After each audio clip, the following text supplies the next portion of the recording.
이번 시간 학습하실 학습 목표와 학습 내용입니다. 학습 목표를 잘 숙지하시고 학습에 임하시기 바랍니다. 안녕하세요. 여러분과 PLC 기초 강의를 맡고 있는 한국폴리텍에 재직하고 있는 교수 정완보입니다. 오늘은 PLC의 첫 번째 시간으로서 PLC의 개발 배경에 대해서 한번 살펴보고 가도록 하겠습니다. 자, PLC의 개발 배경을 살펴보기 전에 먼저 산업혁명에 대해서 한번 살펴보겠습니다. 혁명에 대한 사전적인 의미는 지금 화면에 보고 계시고 있는 내용처럼 이전의 간섭이나 제도, 방식 따위를 단번에 깨트리고 질적으로 새로운 것을 급격하게 세우는 일이라고 정의되어 있습니다.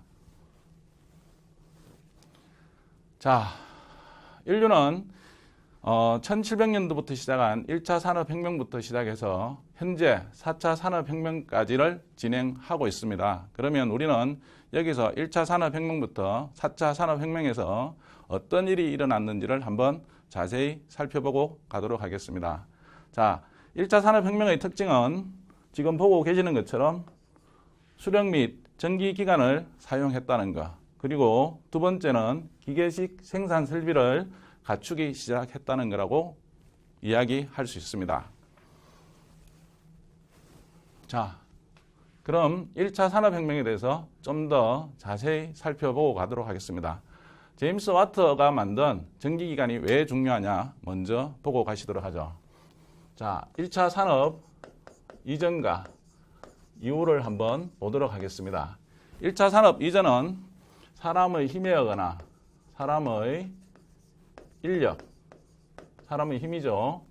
또 가축의 힘에 의한 제품을 생산했죠. 그러다 보니까 사람이 필요로 하는 물품을 대량으로 생산을 하지 못했습니다. 하지만은 제임스 와트의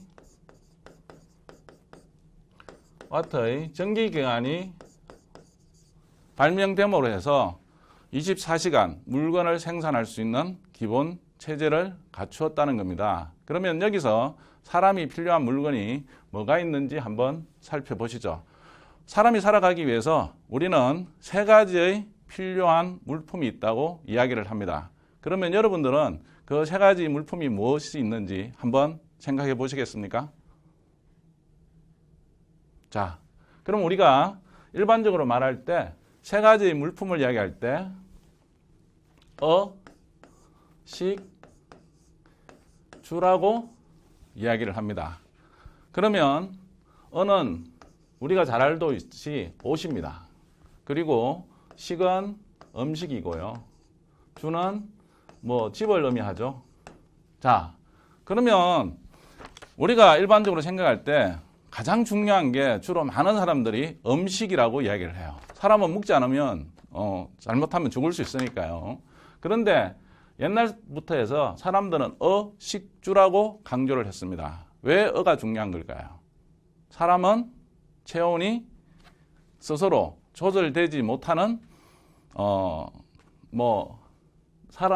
동물이죠. 사람을 동물에 비교해서 좀 죄송한데요. 어쨌든 사람은 체온을 본인 스스로 유지를 하지 못합니다. 그렇기 때문에 체온을 유지하기 위해서는 옷이라는 수단을 반드시 필요로 합니다. 추운 데 가시면 그 체온을 유지하기 위해서 따뜻한 옷을 필요로 하고요. 더운 지방에 가면 체온을 식히기 위해서 옷을 벗어야 되거나 또는 얇은 옷을 필요로 하죠. 그래서 인류는 태어나서 지속적으로 옷을 만들어 왔습니다. 그래서 여기 보고 계시는 것처럼 제임스 와트의 전기기관과 방직기계가 결합이 되어서 1차 산업 시대에는 옷감을 대량으로 생산을 해서 자본가들이 많은 돈을 벌게 됩니다. 그렇게 해서 많은 돈을 벌게 된 자본가들은 돈을 벌기 위해서는 뭐가 필요하다? 기계의 자동화가 필요하다고 생각한 시기가 1차 산업시대였고 1차 산업시대에 들어서 기계장치의 자동화가 이루어졌다고 보시면 될 것 같습니다. 자, 그리고 여기서 제가 유명한 사람을 한번 소개시켜 드리려고 그럽니다. 애덤 스미스라는 분이죠. 애덤 스미스는 영국의 유명한 경제학자이자 오늘날의 자본주의와 자유무역 체계에 대한 이론적인 배경을 제공한 사람입니다. 제가 여기서 자동화를 설명하다가 경제 이야기를 하니까 좀 엉뚱하다고 생각할 수도 있겠지만은 제가 여기서 애덤 스미스라는 분이 주장한 분업에 대해서 설명을 드리도록 하겠습니다. 자, 애덤 스미스라는 분이 국부론이라는 책에서 많은 제품을 생산하기 위해서는 분업을 해야 된다고 강조를 했습니다. 그래서 어떤 사례를 들어서 분업을 강조했냐면요. 예전에도 여성분들이 장식을 하기 위해서 지금 보고 계시는 머리핀을 사용을 했습니다. 이러한 머리핀을 만들기 위해서는 약 18가지 공정을 사용했다고 이야기를 합니다. 그래서 애덤 스미스가 말을 하기를 한 명의 작업자가 모든 공정을 담당해서 머리핀을 만들면 하루에 1개 정도밖에 머리핀을 생산하지 못했다고 이야기를 합니다. 하지만은 숙련된 10명의 작업자가 18개의 공정을 분업해서 머리핀을 만들면 약 하루에 4,800개라는 머리핀을 만들다고 이야기를 해요. 그래서 분업이라는 것이 대량 생산 체제에서는 반드시 필요로 하는 일이라는 것을 강조했습니다. 그래서 이러한 1차 산업 이후 애덤 스미스의 분업이라는 이론을 도입해서 사람들이 각자 공정을 나누어서 작업을 해서 물건을 대량 생산하는 시대를 맞이하게 됩니다. 자, 그러면 1차 산업 시대에는 우리가 기계장치의 자동화의 필요성이 제기되었다 그러면 2차 산업 시대에는 기계장치의 자동화를 뛰어넘어서 공장 단위의 자동화가 이루어진 시대라고 이야기할 수 있습니다. 그래서 2차 산업의 혁명을 대표하고 있는 것을 살펴보시면요. 지금 보고 계시는 것처럼 컨베어 벨트 그리고 전기 동력에 의한 대량 생산 체제를 갖춘 시대라는 겁니다. 그래서 한 번 더 자세히 한번 살펴보도록 하겠습니다. 자, 지금 보고 계시는 그림은 포드 자동차의 생산 현장의 그림을 나타낸 것입니다. 그래서 2차 산업혁명은 제가 앞에서도 말씀드렸지만은 컨베이어 그리고 전기 동력 그리고 분업이라는 시스템을 도입해서 대량 생산을 할 수 있는 시대가 되었다는 거죠. 1910년도에 우리가 잘 알던 포드 자동차를 만든 회사를 창립한 헨리 포드가 자동차의 조립 라인에 컨베어를 도입을 하고 그리고 분업이라는 시스템을 도입해서 자동차를 대량 생산하게 됩니다. 헨리 포드가 처음부터 컨베어를 만든 건 아니고요. 헨리 포드가 예전에 도축장을 한번 방문한 적이 있대요. 거기에 대지를 이렇게 도축을 하는데 컨베어 벨트를 사용해서 효율적으로 이 돼지고기를 생산하는 시스템을 보고 헨리 포드가 거기에 착안해서 자동차를 만드는데도 컨베어 벨트를 도입하면 되지 않을까 해서 본격적으로 컨베어 벨트를 도입했고요. 자, 지금 보고 계시는 사진은 여러 명의 작업자가 자동차를 조립하고 있는 거죠. 컨베어 벨트가 도입되기 이전의 사진이라고 볼 수 있습니다. 그래서 컨베어 벨트가 도입되기 이전의 자동차의 조립 시간이 한 대를 조립하는데 약 6시간이 걸렸다고 이야기를 합니다. 그리고 자동차 한 대 가격이 $800라고 이야기를 해요. 자, 그러면 컨베어 벨트와 작업자의 분업을 도입해서 만든 사진이 지금 보고 계시는 이 사진입니다. 자, 컨베어 벨트와 분업을 도입해서 자동차를 생산해 보니 자동차의 조립 시간은 1시간 30분이 걸렸고 그리고 가격은 $300로 낮아졌다고 합니다. 그래서 미국이 이 시대부터 해서 마이카 시대가 열렸고요. 이때부터 산업혁명이라는 것이 우리 일반 민간인에게도 직접적인 영향을 미치던 시대라고 이야기할 수 있습니다.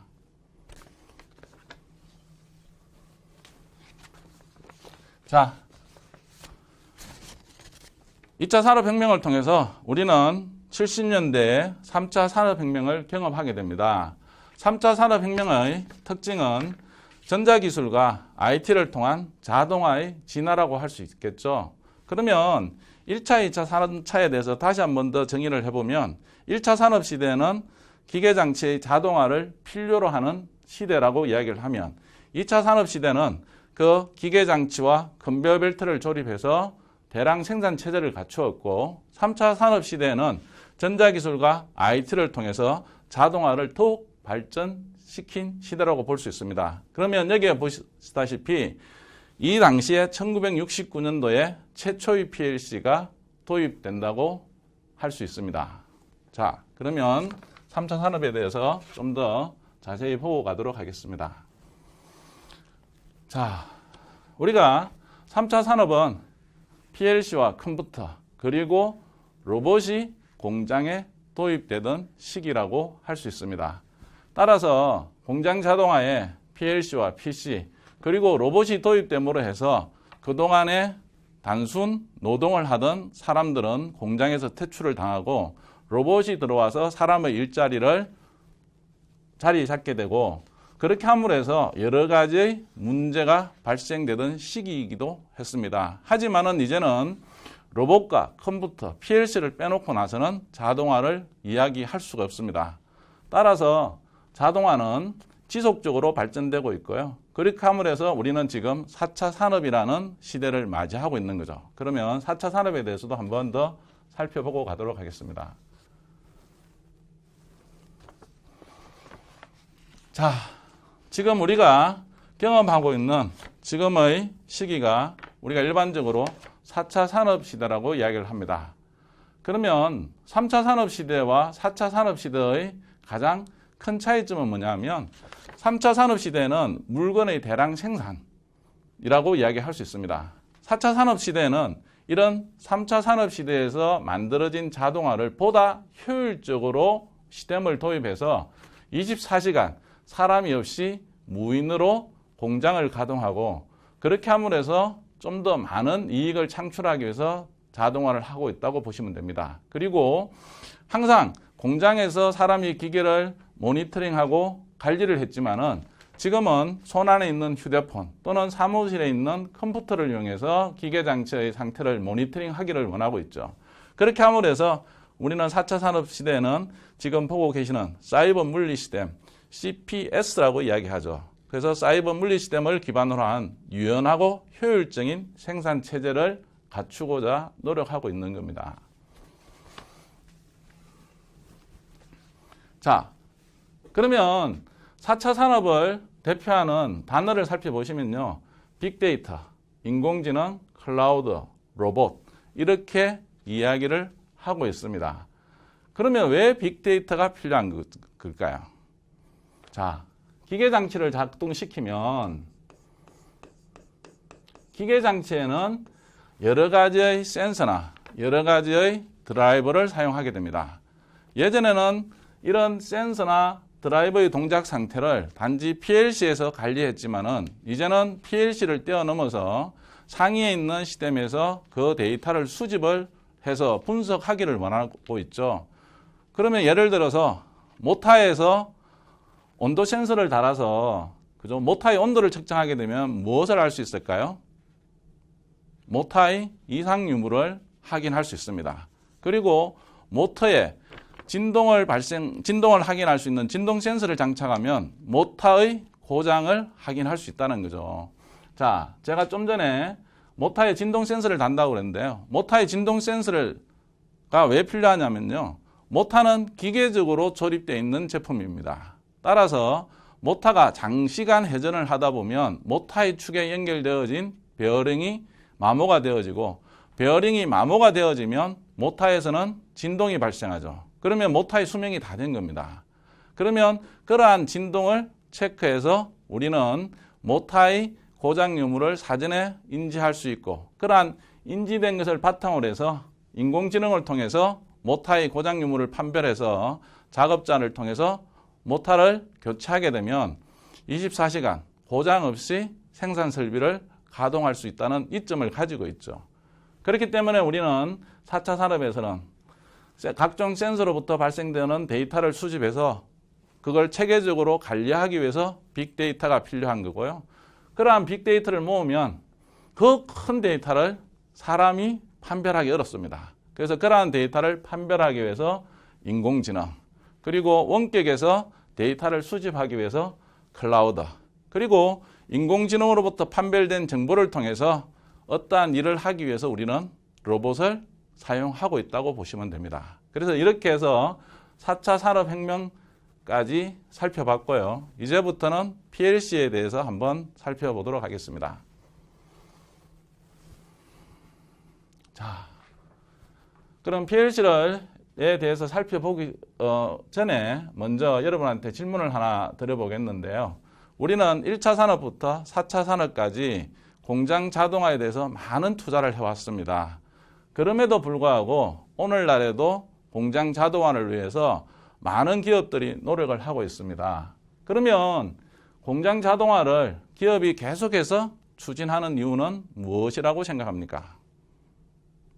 생각해 보신 적 있으십니까? 자, 그러면 한번 살펴보시죠. 자, 제가 두 가지의 사례를 들었는데요. 지금 보고 계시는 이 PCB 기판은 70년대에 사람이 조립한 라디오 기판입니다. 그리고 지금 여기에 보고 계시는 이 PCB는 오늘날 여러분이 사용하는 휴대폰에 들어가는 PCB 기판이라고 보시면 됩니다. 자, 어떤 차이점이 있을까요? 70년대에 만든 이 제품은 사람이 조립을 해야 되기 때문에 부품이 컸고 PCB의 기판이 클 수밖에 없습니다. 그런데 지금 사용하는 최첨단의 휴대폰은 사람이 손안에 들고 다니는 휴대폰이기 때문에 일단은 작게 만들어야 됩니다. 그러다 보니까 부품들이 좁쌀만한 부품들이 PCB 기판에 장착되어 있죠. 그러면 여러분들이 만약 이러한 부품을 납땜이라는 기술을 통해서 이 부품을 PCB에 장착한다 그러면 장착할 수 있겠습니까? 10년, 20년 이 분야에 아주 오랫동안 일한 숙련된 기술자도 이러한 제품을 만들어라 그러면 거의 힘들다고 이야기할 겁니다.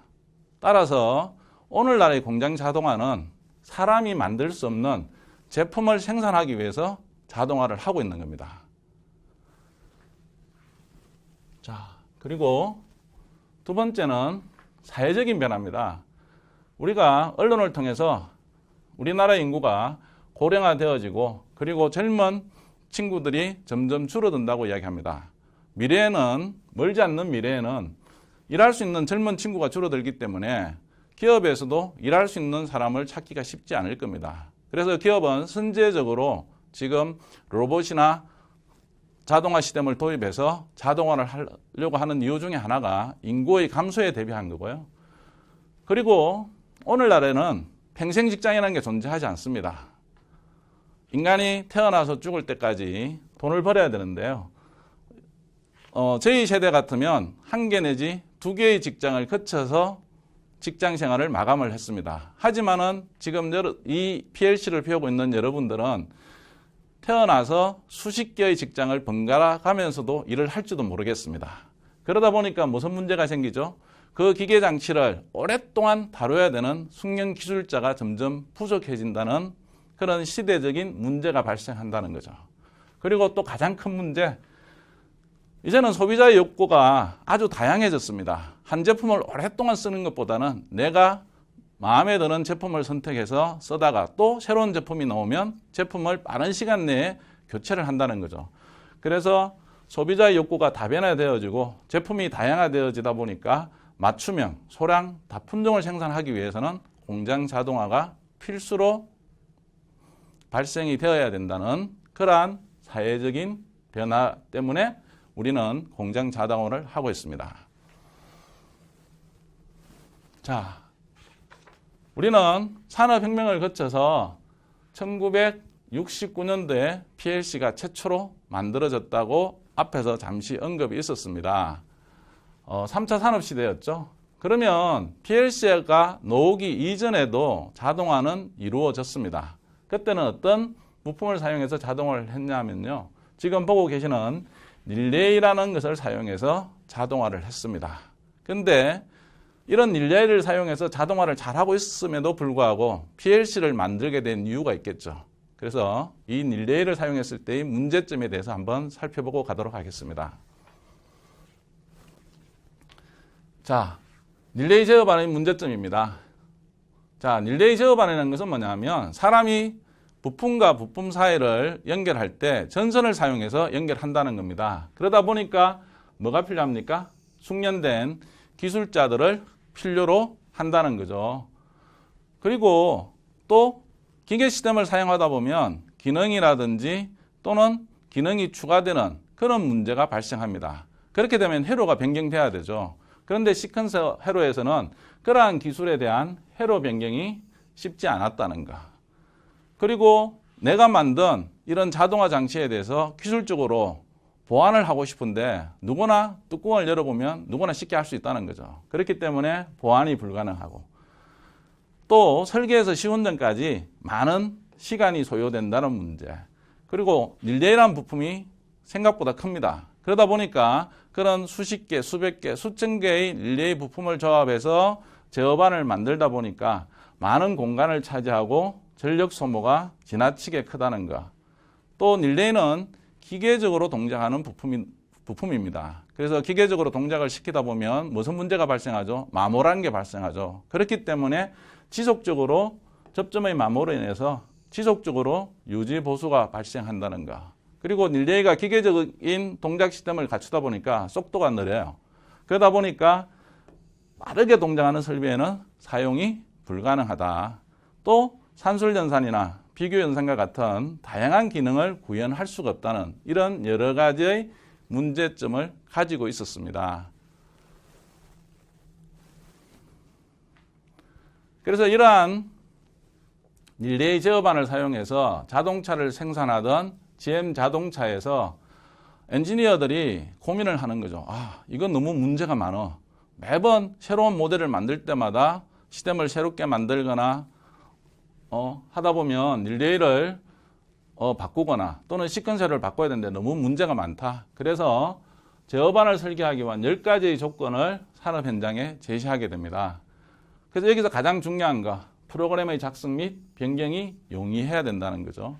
그리고 점검 및 유지 보수가 쉬워야 된다. 하여튼 릴레이 시퀀서 제어반보다 좋은 점을 가져야 된다는 것을 강조를 해서 10가지의 안을 제안하게 됩니다. 그래서 여기 보면 출력 데이터는 데이터 수집 시스템에 연결돼야 된다. 그리고 기본 유니트는 확장이 가능해야 된다. 그리고 또 메모리를 이용해서 4K 워드에 확장 가능한 프로그램 메모리를 가져야 된다. 그리고 릴레이 제어반보다 가격에서 유리할 것. 이 10가지의 안을 제시하게 됩니다. 그럼 GM에서 그 당시에 어떤 사회적 환경이 구성되었기 때문에 이런 PLC를 만들어 달라고 요청했는지 한번 살펴봐야 될 필요가 있겠죠. 자, GM이 요 시기에 10가지의 제안을 하게 되는 거죠. 자, 역사적 배경을 보면요. 1947년도에 오늘날 CPU를 만드는 핵심 부품인 트랜지스터가 발명이 되어집니다. 그러면서 이러한 트랜지스터를 조합해서 우리가 사용하는 또 IC가 만들어지게 되는 거고요. 그리고 65년대에 이 IC를 이용한 미니 컴퓨터가 개발이 되어지는 거죠. 이때까지는 CPU는 아직 개발되지 않은 시대였습니다. 그래서 논리 게이트의 IC를 가지고 우리가 필요로 하는 아주 단순한 기능이지만은 이런 컴퓨터가 개발이 되어지다 보니까 GM이 이런 10가지의 제안을 통해서 69년도에 PLC가 만들어지는 시대가 열리게 되는 겁니다. 그래서 오늘날의 PLC는 69년도에 베드포드라는 사에서 개발한 이 모디콘이라는 PLC죠. 그래서 우리가 지금 보고 계시는 이 사진이 모디콘 084는 세계 최초의 PLC고요. 이 모디콘이라는 회사가 지금은 프랑스의 슈나이드에 합병이 되었습니다. 그래서 슈나이드에서 만드는 프랑스 슈나이더라는 회사에서 만드는 PLC가 모디콘이라는 이름으로 생산이 되고 있습니다. 그래서 69년도에 PLC가 최초로 탄생되어져서 계속해서 지속적으로 발전을 해왔죠. 그러면 PLC의 과거, 현재, 미래에 대해서 한번 간략하게 살펴보도록 하겠습니다. 우리가 과거의 PLC는 아니죠. PLC가 나오기 이전에는 릴레이와 스위치를 이용한 자동화가 이루어졌습니다. 그리고 오늘날에는 지금 여러분이 배우고자 하는 PLC를 이용한 자동화가 이루어졌고요. 또 산업 현장에 가보시면 69년도에 CPU가 만들어지게 되고 그 이후로부터 지속적으로 이 PC가 산업사의 자동화 분야의 한 축으로서 또 사용되어져 왔습니다. 그래서 산업용 PC에서 또는 인베디드 시스템으로 발전이 되어지고 있고요. 그래서 산업 현장에서는 PLC와 PC가 지금 혼용되어져 자동화 기계 장치가 만들어진다고 보시면 될 것 같습니다. 그래서 앞으로의 미래는 PLC의 장점과 PC의 장점이 결합되어진 이 PAC 시스템이라는 형태로 발전이 될 것 같습니다. 제가 용어가 명확한 용어가 없어가지고 이 PAC 시스템은 PLC를 만드는 AB라는 회사에서 사용하고 있는 용어입니다. 그래서 이 PAC 시스템이 중요한 것보다는 앞으로의 미래의 PLC는 PLC의 장점과 PC의 장점이 결합된 형태로 발전을 할 것이고요. 자, 그럼 여러분들은 이 PLC의 개발 배경의 전 단계로서 산업혁명에 대해서 살펴보셨죠? 그래서 간단하게 살펴보시면 1차 산업혁명은 기계장치의 자동화를 필요로 했던 시점이라고 보시면 될 것 같고요. 2차 산업혁명은 컨베어 벨트와 분업이라는 시스템을 통해서 공장 전체의 자동화가 이루어지는 시기, 3차 산업에서는 컴퓨터와 PLC 그리고 로봇이 도입돼서 공장 자동화가 본격적으로 이루어져서 제품의 대량 생산 시대라고 이야기할 수 있고요. 4차 산업 시대에는 그러한 공장 자동화의 설비를 보다 유연하게 생산하기 위해서 CPS라는 시스템이 도입되는 시기라고 할 수 있습니다. 그래서 여러분들은 앞으로 4차 산업에 대비한 PLC뿐만 아니라 다양한 형태의 4차 산업에서 필요한 빅데이터, 인공지능, 그리고 로봇이나 이런 기술에 대해서도 관심을 가져야 할 것 같습니다. 이상입니다.